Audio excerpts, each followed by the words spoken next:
Hello guys. कैसे हैं आप सब। आज हम लोग स्टार्ट करने वाले हैं क्लास 8 ज्योग्राफी का chapter number 3 minerals and power resources. इसमें हम लोगों ने चैप्टर 3 का पार्ट 1 ऑलरेडी डिस्कस कर चुका है, जिसमें हम लोगों ने distribution of minerals in the world देख चुके हैं। आज हम लोग स्टार्ट करने वाले यूजेस ऑफ मिनरल्स से। इसके पार्ट 1 का वीडियो आप लोगों को डिस्क्रिप्शन बॉक्स में दे दिया जाएगा, वहाँ से आप पार्ट 1 देख सकते हैं। पार्ट 2 अब स्टार्ट करते रहे, वीडियो के एंड तक जरूर बने रहिए। Uses of minerals. अब मिनरल जो है काफ़ी सारी इंडस्ट्रीज़ में यूज़ किया जाता है। जैसे कि जो मिनरल जो जेवर में यूज़ किया था ना, वो काफ़ी हार्ड होता है। अब वो काफ़ी सारे वो सब जेम्स जो होते हैं ना, वो ज्वेलरीज में सेट किए जाते हैं काफ़ी सारे स्टाइल्स को दिखाने के लिए। कॉपर एक अनदर मिनरल है जो कि यूज़ किया जाता है एक मेटल की तरह, जो कि यूज़ किया जाता है कॉइन्स और पाइप्स में। सिलिकॉन यूज़ किया जाता है कंप्यूटर इंडस्ट्री में, जो कि क्वार्ट्ज से ऑब्टेन किया जाता है। एल्युमिनियम जो है ना, वो ऑब्टेन किया जाता है हम लोग का बॉक्साइट एक और होता है वहाँ से।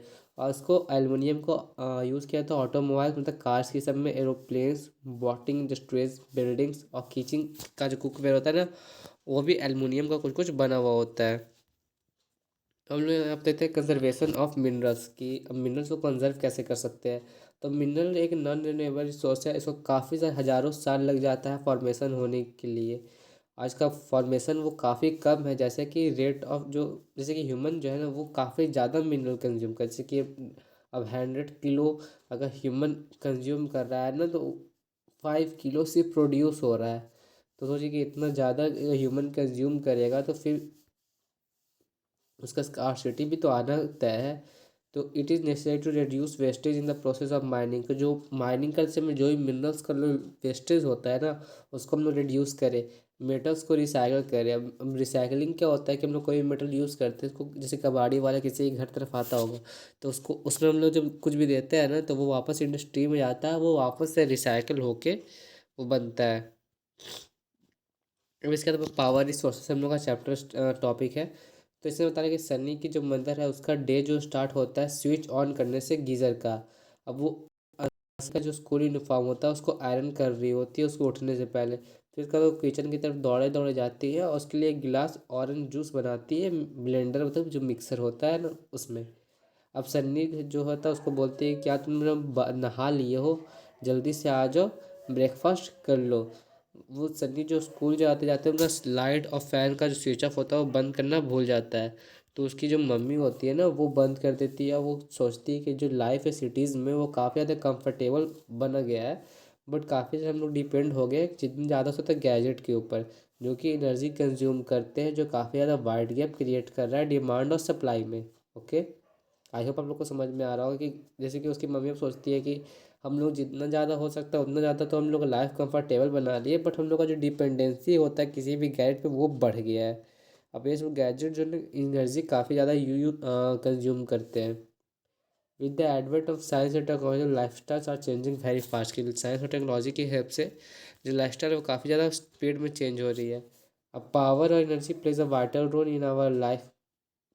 We also need power for industries. हमको पावर इंडस्ट्रीज़ के लिए भी चाहिए होता है, एग्रीकल्चर के लिए भी चाहिए होता है, जैसे इरीगेशन के लिए हमको एनर्जी बिजली चाहिए होता है, ट्रांसपोर्ट के लिए पावर चाहिए था, कॉम्बिनेशन करने के लिए भी पावर चाहिए, और डिफेंस करने के लिए भी हम लोग को पावर एनर्जी चाहिए होता है।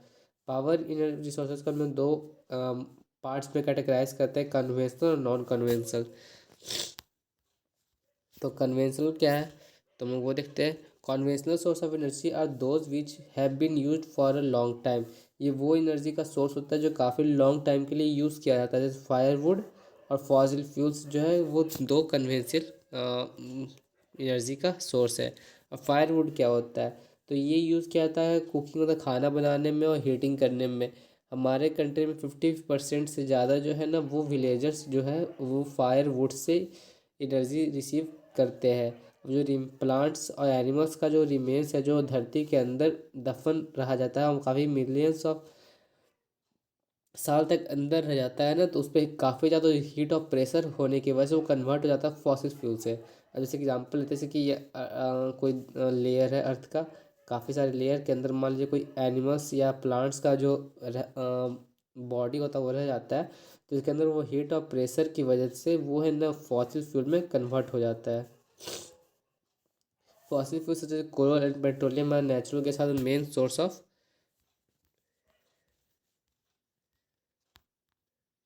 Conventional energy. ये तीनों कॉन्वेंशनल एनर्जी का मेन सोर्स है।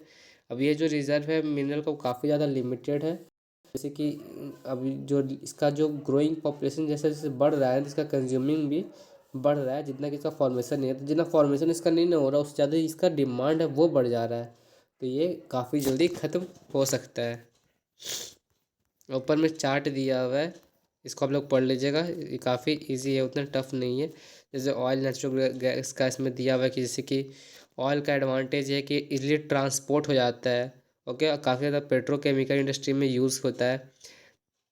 नेचुरल गैस का एडवांटेज है कि ये भी इसलिए ट्रांसपोर्ट हो जाता है पाइपलाइन के थ्रू। ये क्लीनर होता है कोई भी ऑयल और कोल से, और सस्ता भी होता है ऑयल से। अब दोनों का ये डिसएडवांटेज दिया हुआ है कि depression of oxygen due to oil spill, कि इसमें जो होता है ऑयल स्पिल और गैस लीकेज होने का चांस होता है, पॉल्यूटेंट रिलीज होता है जिसके कारण एक्सीडेंट हो सकता है, और न्यू फ्यूल जो है सब इजीली नहीं मिलता है। ओके, तो वैसे ही दिया हुआ है। हम लोग को कोल के बारे में देखते हैं। तो कोल देखते हैं काफ़ी ज़्यादा वो पाने वाला फॉसिल फ्यूल है। इसको हम लोग डोमेस्टिक यूज़ के लिए भी यूज़ कर सकते हैं और इंडस्ट्रीज़ में भी यूज़ होता है। जैसे आयरन और स्टील इंडस्ट्री में भी यूज़ होता है, स्टीम इंजन्स में भी यूज़ किया जाता है ट्रेन चलाने के लिए। इलेक्ट्रिसिटी जनरेट करने के लिए भी ज़रूरत पड़ता है, और इलेक्ट्रिसिटी जब जनरेट करता है कोल से किया जाता है तो उसको हम थर्मल पावर बोलते हैं। अब कोल जो हम लोग यूज़ करते हैं ना, जो काफ़ी ज़्यादा सालों तक अर्थ के लेयर्स के बीच में रहता है, तो उसी को हम लोग बोलते हैं कोल बन जाता है। Coal is therefore refer to as buried sunshine. Coal को भी एक और नाम से जानते हैं जिसको हम लोग बोलते हैं बरीड सनशाइन। अब जो चाइना, यूएसए, जर्मनी, रसिया, साउथ अफ्रीका, फ्रांस है, ये सब जो है दुनिया में सबसे ज़्यादा कोल प्रोड्यूसिंग कंट्रीज़ है।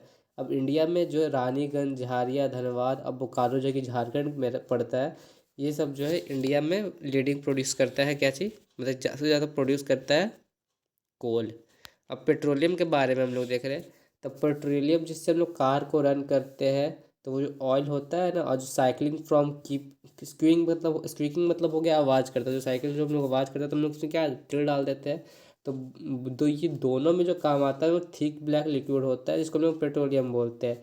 अभी पाया कहाँ जाता है, तो ये पाया जाता है जो रॉक्स का जो लेयर होता है ना, उसके बीच में ये पाया जाता है, और उसको वहाँ से निकाला जाता है, ड्रिल्ड के अंदर निकाला जाता है ऑफ सोर्स, होता है कि समुद्र के मतलब कि जो कोस्टल एरिया के थोड़ा और आगे जो मेन समुद्र में पड़ा था, और कोस्टल एरिया से निकाला जाता है।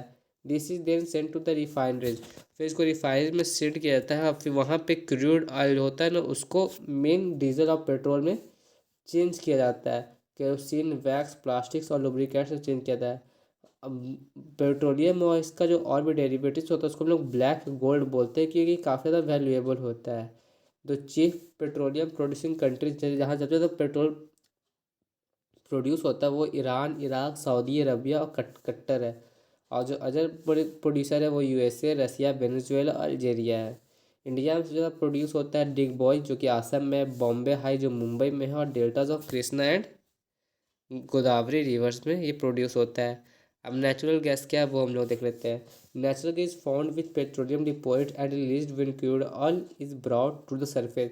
अब जो नेचुरल गैस है ना, वो पेट्रोलियम डिपोजिट जहाँ पे होता है वहाँ पे फाउंड किया था, और ये रिलीज होता है जब कोई भी क्रूड ऑयल को सब सरफेस तक लाया जाता है। इसको हम लोग डोमेस्टिक और इंडस्ट्रियल फ्यूल दोनों के बेसिस पे यूज़ कर सकते हैं। रसिया, नॉर्वे, यूके और नीदरलैंड जो है काफ़ी ज़्यादा प्रोड्यूस करते हैं नेचुरल गैस को। इंडिया में जैसलमेर, कृष्णा, गोदावरी डेल्टा, त्रिपुरा और ये कुछ और मुंबई का जो कोस्टल एरियाज है, ये नेचुरल गैस को प्रोड्यूस करता है। काफ़ी कम कंट्री है जिनके पास खुद का जो हो वो नेचुरल गैस हो सकता है। अब जैसे कि इसका कंजम्पशन जो होता है फॉसिल फ्यूल्स का जो बढ़ रहा है, तो जिसके कारण अलार्मिंग रेट मतलब काफ़ी ज़्यादा ख़त्म होने वाले सिचुएशन पे आ चुका है। टॉक्सिक पॉल्यूटेंट जो होता है वो रिलीज कर देता है हवा में, जिसके कारण काफ़ी सारा प्रॉब्लम हो जाता है। Unchecked burning of fossil fuel is like an unchecked dripping tap when eventually run dry. जैसे कि हम लोग अनचेक जैसे कि बर्न करते हैं फॉसिल फ्यूल को, वो उसी की तरह जैसे कि हम लोग बिना ड्रॉपिंग टैप को जो ऐसा नल होता है जब पानी गिरते रहता है और फिर वो सूखा जाता है, तो उसी की तरह है। This has led to tapping of various non conventional sources of energy that are cleaner alternative to fusible. तो इसी के कारण हम लोग काफ़ी सारे जो और भी फॉसिल फ्यूल्स है उधर हम लोग दिखते हैं। फिर हम लोग हाइडल पावर बोलते हैं। तो हाइडल पावर में बेसिकली हम शॉर्ट में बता देते हैं कि जब पानी से इलेक्ट्रिसिटी बनाया जाता है ना, उसको हम लोग बताते हैं, हम लोग हाइडल पावर बोलते हैं। बट यहाँ पे देखते हैं रेन वाटर और रिवर वाटर को हम लोग डैम्स में स्टोर कर लेते हैं और फिर उसको हम लोग हाइट से गिराते हैं पाइप के थ्रू में डैम में, जहाँ पे टरबाइन पे का ब्लेड होता है ना, वो उस पर हम लोग गिराते हैं। और टरबाइन पे गिरा पानी गिराने से क्या होता है, टरबाइन घूमने लगता है। अब वो टरबाइन जो एक जनरेटर से सेट किया होता है, जनरेटर का जो होता है ना मोटर होता है, वो भी घूमता है टरबाइन के घूमने से, जिससे का इलेक्ट्रिसिटी प्रोड्यूस होता है, उसको हम लोग हाइड्रो इलेक्ट्रिसिटी बोलते हैं। और जो वाटर डिस्चार्ज होता है आपने इलेक्ट्रिसिटी जनरेट करने के बाद उसको इरिगेशन में यूज़ किया जाता है। जो 1/4 वर्ल्ड का इलेक्ट्रिसिटी है वो हाइडल पावर से प्रोड्यूस किया जाता है। अब ये सबसे ज़्यादा पैराग्वे, नॉर्वे, ब्राज़ील और चाइना में होता है। इंडिया में भाखड़ा, नांगल, गांधी सागर, नागार्जुन सागर और दामोदर वैलीज प्रोजेक्ट में ये चीज़ होता है। देखिए इस तरह से बना हुआ रहता है कि ये वाटर है, यहाँ से पाइपलाइन से इसको टरबाइन पे गिराया के टरबाइन घूमता है, ये जनरेटर से सेट यहाँ से इलेक्ट्रिसिटी बन के डिस्ट्रीब्यूट हो रहा है। जो फर्स्ट साइट है सोलर पावर विंड पावर का, वो स्कॉटलैंड में है। तो यहाँ पे हम लोग non conventional source of energy में देख लेते हैं। Increasing use of fossil fuels leading to its shortage. जैसे कि फॉसिल फ्यूल का ज़्यादा यूज़ करने से का शॉर्टेज हो रहा है। It is estimated that if the present rate of consumption continue, the reserves of all the fossil fuels। तो जैसे कि एस्टिमेट किया गया कि जैसे कि अभी जो इस रेट से कंज्यूम किया जा रहा है उसी से कंटिन्यू किया जाए, तो एक दिन ऐसा है कि जितना भी फॉसिल फ्यूल है वो सब खत्म हो जाएगा। Moreover they use also cause environmental pollution, और इसका यूज़ जो है इन्वायरमेंटल पॉल्यूशन भी होता है। There is need for using non conventional sources such as solar energy, wind energy, tidal energy और विच आर रिन्यूएबल। तो इसलिए हम लोग को नॉन कन्वेंशनल एनर्जी यूज़ करना चाहिए, जैसे कि सोलर, विंड और टाइडल एनर्जी जो कि रिन्यूएबल है। अब सोलर एनर्जी हम लोग देखते हैं। तो solar energy sun heat and light energy can be felt by every day. हम लोग जो सन हीट का लाइट और का लाइट एनर्जी हम लोग डेली उसको फील करते हैं। सोलर एनर्जी होता है कि वो सन का जो रे होता है उसको ट्रैप कर लेता है सोलर सेल्स में और इलेक्ट्रिसिटी प्रोड्यूस करता है। Many of this cells are joint into solar panels to generate electricity. काफ़ी सारे जो पैनल्स होते हैं वो साथ में कनेक्ट होते हैं और इसको यूज़ किया जाता है हीटिंग और लाइटनिंग पर्पज़ के लिए। The technology of utilizing solar energy benefits tropical countries that are blessed with abundant sunshine। और ट्रॉपिकल कंट्रीज है वहाँ इसके काफ़ी ज़्यादा बेनिफिट्स लिया जाता है क्योंकि वहाँ पे सनलाइट काफ़ी ज़्यादा होता है। सोलर एनर्जी को हम लोग सोलर हीटर्स में भी यूज़ करते हैं, सोलर कुकर में भी, सोलर ड्रायर्स, और इसमें हम लोग लाइटनिंग और ट्रैफिक सिग्नल्स में भी सोलर एनर्जी को हम लोग यूज़ करते हैं। विंड एनर्जी हम लोग का इन एग्जॉस्टिबल सोर्स ऑफ एनर्जी जो कि ख़त्म नहीं होता है। इसको हम लोग ग्राइंडिंग ग्रेन्स करने में, वाटर को लिफ्ट करने में यूज़ किया जाता है। मॉडर्न टाइम में विंड मिल्स जो है बनाया गया है, जिसका स्पीड जो होता है काफ़ी, जिसके कारण वो घूमता है और जनरेटर से कनेक्ट होने के कारण उसमें इलेक्ट्रिसिटी प्रोड्यूस करता है। मतलब उसका स्ट्रक्चर ऐसा आप लोग देखे होंगे कि सॉरी ऐसा नहीं रहता है, इस टाइप का रहता है ऐसा, और ऐसा खड़ा होता है, ये गोल गोल घूमते रहता है जिसके कारण इलेक्ट्रिसिटी प्रोड्यूस होता है। Wind farms having clusters of such windmills are located in coastal regions and mountain passes where strong winds and steady past. अब यहाँ पे ये बता रहा है कि जो विंड फार्म्स होते हैं वहाँ पे काफ़ी सारे विंड मिल्स लोकेटेड होते हैं कोस्टल रीजन में, माउंटेन जहाँ पे काफ़ी ज़्यादा विंड जो है पास होते हैं। अब ये कहाँ पे, Netherland, Germany, Denmark, UK, USA, Spain में ये सब ज़्यादा किया जाता है। अब हम लोग न्यूक्लियर पावर को देखते हैं। तो हम लोग न्यूक्लियर पावर को देखें तो न्यूक्लियर पावर जो होता है वो ऑब्टेन करता है एनर्जी कहाँ से, जो न्यूक्लाई होता है एटम के बीचों बीच। जैसे एटम क्या होता है ना, एटम छोटा सा एलिमेंट होता है, उसके बीच में जो होता है छोटा सा वो न्यूक्लियस होता है। तो वहीं से वो पावर को ऑब्टेन करता है। ओके, तो यहाँ पे रेडियो एक्टिव एलिमेंट्स होता है जैसे यूरेनियम और थोरियम। तो ये दो एलिमेंट्स होता है, वहाँ से एनर्जी ऑब्टेन किया जाता है। These fuels undergo nuclear fission in nuclear reactors and emit powers. तो वही न्यूक्लियर फिजन होता है न्यूक्लियर रिएक्टर्स में और वहाँ से पावर्स को रिलीज़ किया जाता है। जो सबसे ज़्यादा प्रोड्यूस करता है न्यूक्लियर पावर का वो यूएसए और यूरोप है। इंडिया में राजस्थान और झारखंड काफ़ी ज़्यादा यूरेनियम प्रोड्यूस करता है और थोरियम जो है ना वो मोनोजाइट सैंड्स ऑफ केरला में मिल जाता है। जो न्यूक्लियर पावर स्टेशन है वो इंडिया में लोकेटेड है कालपक्कम तमिलनाडु में, तारापुर महाराष्ट्र में, राणा प्रताप सागर कोटा में जो कि राजस्थान में, नरौरा उत्तर प्रदेश में, कैगा कर्नाटका में। जियो थर्मल एनर्जी क्या होता है? तो जियो थर्मल एनर्जी होता है वो वैसा एनर्जी जो हम लोग हीट जो ऑब्टेन करते हैं अर्थ से, उसको हम लोग जियो थर्मल एनर्जी बोलते हैं। अब जैसे कि हम लोग को पता है कि टेम्परेचर जो है अर्थ के नीचे का वो काफ़ी ज़्यादा राइज करते रहता है, जैसे हम लोग डीपर जाते रहते हैं। सम कभी कभी क्या होता है कि ये जो हीट एनर्जी को सरफेस पे हम लोग लाते हैं in the form of hot springs, और वो उस हीट एनर्जी को हम लोग पावर से जनरेट कर देते हैं, जैसे कि फिगर में हम लोग देख रहे हैं यहाँ पे इस फिगर में। ओके, अब जियो थर्मल एनर्जी सबसे ज़्यादा यूज़ किया जाता है आपका यूएसए में। आप इसको फॉलो करते हुए न्यूजीलैंड, आइसलैंड, फिलीपींस और सेंट्रल अमेरिका जो यूज़ करते हैं। इंडिया में जो है जियो थर्मल एनर्जी जो है लोकेटेड है मणिकरण हिमाचल प्रदेश में, पुगा वैली जो है आपका लद्दाख में। टाइडल एनर्जी क्या होता है? तो टाइडल एनर्जी जो इलेक्ट्रिसिटी जनरेट किया जाता है टाइड से, वो हम लोग टाइडल एनर्जी बोलते हैं। ये टाइड एनर्जी जो है काफ़ी ज़्यादा बिल्डिंग्स और डैम्स जो होते हैं ना, नैरो ओपनिंग्स ऑफ द सी, वहाँ पे इसको यूज़ किया जाता है। जब हाई टाइड होता है एनर्जी का तो इसको टरबाइन को इंस्टॉल कर दिया जाता है वहाँ पर डैम को प्रोड्यूस करने की इलेक्ट्रिसिटी के लिए। रसिया, फ्रांस और गल्फ ऑफ कच्छ जो कि इंडिया में है, यहाँ पे काफ़ी सारे टाइडल फार्म्स है। ओके, बायोगैस क्या होता है? तो ऑर्गेनिक वेस्ट जैसे कि मरा हुआ प्लांट या फिर मरा हुआ एनिमल होता है ना, एनिमल डंग, किचन वेस्ट, ये सब से हम लोग गैसियस फ्यूल हम लोग बनाते हैं, जिसको हम लोग बायोगैस बोलते हैं। ऑर्गेनिक वेस्ट डिकम्पोज होता है बैक्टीरिया के थ्रू बायोगैस डिगास्टर में, जो एमिट्स करता है बायोगैस, जो मिक्सचर होता है मीथेन और कार्बन डाइऑक्साइड का। इसको यूज़ किया जाता है कुकिंग के लिए और लाइटनिंग के लिए। एनर्जी जो है सभी जगह है, बट हम लोग उसको कैसे यूज़ करते हैं वो हम लोग देखते हैं। ओके, यहाँ पे लिखा हुआ है energy is everywhere but we can see that harnessing this energy is बहुत difficulty as well as costly. जो कॉस्टली पड़ जाता है आपका। Each one of can make us different between not wasting energy can save is future, मतलब कि energy को हम लोग जितना सेव करके रखें। चैप्टर खत्म हो गया।